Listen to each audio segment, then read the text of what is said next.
SUZY TUBBS-AVAKIAN. Good afternoon, everyone. Am I too loud? Okay, perfect. Well, I appreciate all of you coming out on a Sunday afternoon, and you all realize how important this is. I also would like to express my appreciation for the Save the Vote group, Kim, and also the Tono Apache tribe and their police department. Without the Tono Apache tribe, the town of Payson, you know, the Tono Apaches do a lot for our communities. And this is just another observation of what they do for Payson. Now, there's quite a few of you here. I'm not so good at guesstimating numbers, kind of like an age thing. Don't ever ask me to tell you how old you are. But this room should be standing room only. So it should be. And so I feel you all are somewhat educated on this, or you are educated, and the people that need to be, they need to be here because they are not educated. And they do not understand what happened in 2020. And I'm sure it didn't just happen in 2020, they just got caught. And so my concern, I'm running for re-election, obviously, as Charlie said.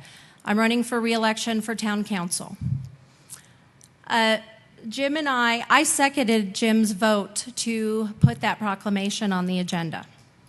I received an email that it was against state statute to have that on the agenda, but it wasn't clarified exactly which one, this is not very uncommon for certain things to be shot down that especially Jim and I ask for.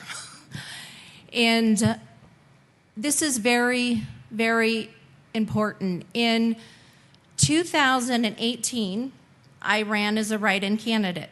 Many of you remember that. Some of you may be new to town and maybe have not heard that.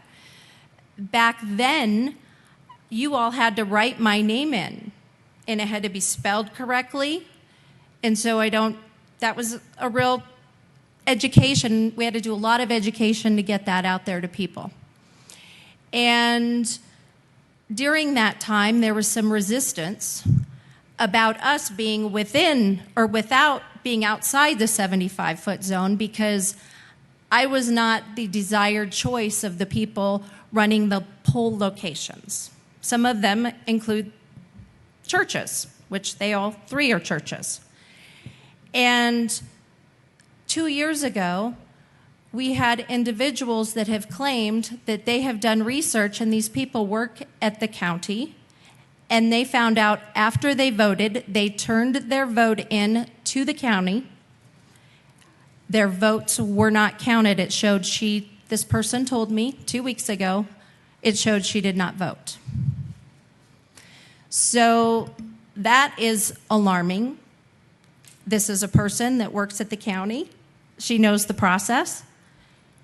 And then we also had individuals that have come to us and said, you know, I work for the town of Payson. I'm afraid if I vote a certain way, I will be reprimanded.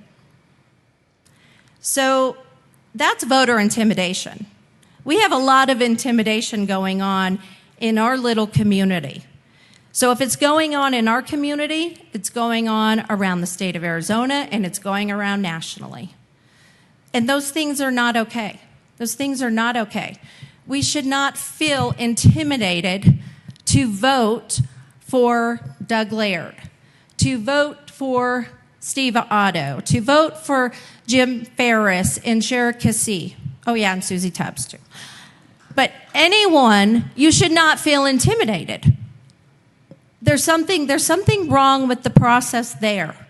And so I think that that's what really gets under my skin, in addition to all the, as Shara says, the shenanigans that have happened. And so this is just come up to be an amazing thing that we're involved in and have been asked to be a part of, because if we don't educate ourselves, and we do not educate our friends, our neighbors, our family, it's going to continue to happen. And they need people to speak up and be a voice that it's not okay. And so I think that there may be a few people that do not believe this, but how many of you people believe that we should have a different president today than what we do? Because I'm right there with you. And so if that can happen to the President of the United States election, don't think it can happen in the state of Arizona, in Gila County, and in the town of Payson. And so thank you all for coming out, and continue to be a voice and push the people that you know and get them educated and get them to understand that they need to understand what is going on with voter integrity, and they need to be a voice. All right, thank you so much.